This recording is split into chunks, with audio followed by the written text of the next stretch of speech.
to give investors their due, I think there's a lot of acrimony around trend managers because they did have a more challenging decade. If anything, I think it was the 2010s were the most challenging decade, going back 100 years for trend following strategies. Obviously, it was an environment that was particularly fruitful for trends. And you do go into the book a little bit on what might explain the modest performance of trend following over the 2010s. And I think it's maybe worth discussing some of those factors because it may provide that extra level of comfort that would allow people to dip their foot into trend as, one of the core style premia that are worth exploring. Yeah. So my colleagues, they looked at really long histories and asked what was different about 2010s, and in some way the bottom line first is the mechanical bottom line sounds trivial, that there were short trends and macro trends, so just but there were other possibilities. There could have been bad diversification and less efficient use of the existing trends, but it really could be explained by exceptionally modest trends.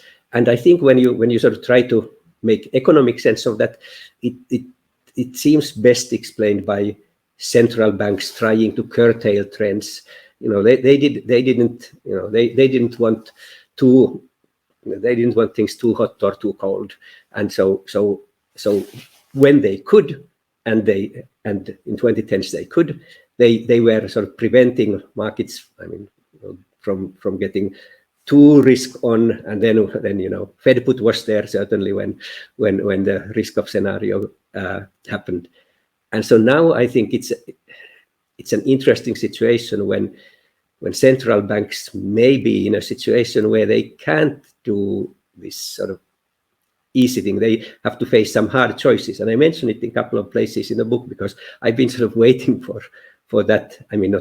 Not for the sake of trend following, but it's just that it has been such a nice time for central bankers not having to face hard choices, and now you are getting to a situation and where they are endangering their credibility by being too soft on inflation, and if that means now that they have to tighten policy aggressively, as we can debate whether the current plans are aggressive, but if they have to do that and sort of hurt financial markets and maybe create a recession with that possibility is also there to contain inflation, to take it back.